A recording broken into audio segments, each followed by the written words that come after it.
2 Chroniques 1. Salomon, fils de David, s'affermit dans son règne, l'Éternel, son Dieu, fut avec lui, et l'éleva à un haut degré.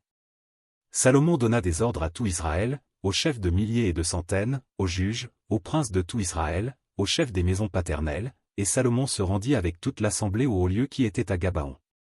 Là se trouvait la tente d'assignation de Dieu, faite dans le désert par Moïse, serviteur de l'Éternel, mais l'arche de Dieu avait été transportée par David de Kirjat-Jarim à la place qu'il lui avait préparée, car il avait dressé pour elle une tente à Jérusalem.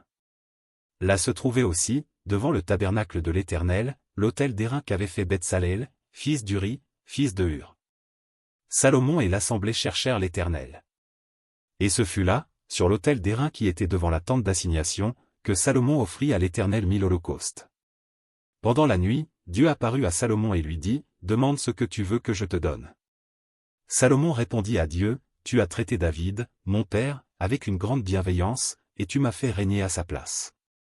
Maintenant, Éternel Dieu, que ta promesse à David, mon père, s'accomplisse, puisque tu m'as fait régner sur un peuple nombreux comme la poussière de la terre.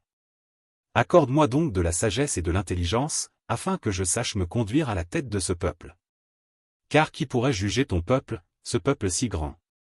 Dieu dit à Salomon, puisque c'est là ce qui est dans ton cœur, puisque tu ne demandes ni des richesses, ni des biens, ni de la gloire, ni la mort de tes ennemis, ni même une longue vie, et que tu demandes pour toi de la sagesse et de l'intelligence afin de juger mon peuple sur lequel je t'ai fait régner, la sagesse et l'intelligence te sont accordées. Je te donnerai, en outre, des richesses, des biens et de la gloire, comme n'en a jamais eu aucun roi avant toi et comme n'en aura aucun après toi. Salomon revint à Jérusalem, après avoir quitté le haut lieu qui était à Gabaon et la tente d'assignation. Et il régna sur Israël. Salomon rassembla des chars et de la cavalerie, il avait 1400 chars et 12 000 cavaliers, qu'il plaça dans les villes où il tenait ses chars et à Jérusalem près du roi. Le roi rendit l'argent et l'or aussi commun à Jérusalem que les pierres, et les cèdres aussi communs que les sycomores qui croissent dans la plaine.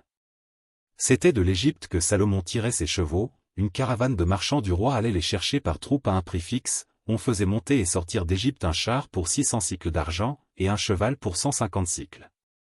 Ils en amenaient de même avec eux pour tous les rois des Hétiens et pour les rois de Syrie.